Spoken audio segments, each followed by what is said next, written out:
আজি মানে এই মানুহজন মই বহুত দিনৰ পৰা চাই আছিলোঁ। ইয়াত মানে মই কমপ্লেইন পাইছিলোঁ যে ই মানে যেতিয়া এইটো টাইমত মানে বিশেষকৈ দুপৰীয়া টাইমটোত মানে ঘৰত যেতিয়া কোনো নাথাকে সেই সময়তে মানে ই সোমাই গৈ পেলাই মানে বিভিন্ন ধৰণৰ মানে বাহানা দি পেলাই বিভিন্ন ছোৱালীৰ গাত হাত দিয়ে।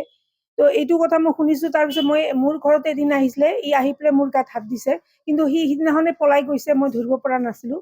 তো আজিতো আহিছে, অহাৰ পিছত মই মানে কেছটো গম পালোঁ যে ই এটা আহিছে, এদিন হয়তো এদিন আহিবই, এই পলাই গ'লে কি হ'ব। তাৰপিছত আজি আহিছে, অহাৰ পিছত মই তাক যেতিয়া দেখা পালোঁ মই তেতিয়াই তাক মই পুলিচক খবৰ দিলোঁ।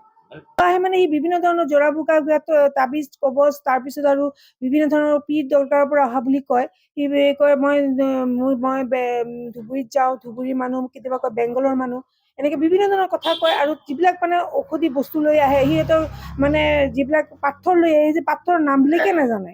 অৰিজিনেল সি পাথৰ বিক্ৰী কৰাৰ কৰ্তা নহয়েই, বুজি পাইছেনে? ই মানে তেনেকুৱা এটা ধৰক এনেকুৱা বদমাছ কিবা এটা জড়িত আৰু মানে লুটি পুটি খোৱা এটা কিছুমান থাকে নহয়, যে মানুহক মানে লুটি পুটি খাই পেলাই মানে কি কৰে, ঘৰখনত মানে কিবা এটা প্ৰব্লেমৰ সৃষ্টি কৰে, ঠিক তেনেকুৱাই আৰু। যাৰ কাৰণে মই আজি দেখা পালোঁ, মই হোটেলত আহিছে, সেইটো কাৰণে মই দেখা পোৱাৰ পিছতে মই পূজা দিব ওলাইছোঁ। পূজা দিব ওলাওঁতে মই খবৰটো পালোঁ যে এনেকুৱা মানুহজন আহিছে। তাৰপিছত মই ছাৰক OC ছাৰক ফোন কৰি পেলাই মোৰ বস্তুখিনি মানে ছাৰক চমজাই দিলোঁ। মানুহ দুজন আছে।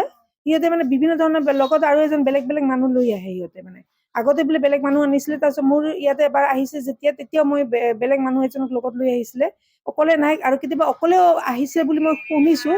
আজি কিন্তু লগত আৰু এজন মানুহ লৈ আহিছিলে। ঠাইখিনিৰ নাম এইটো চাপৰ গান্ধী মৈদাম।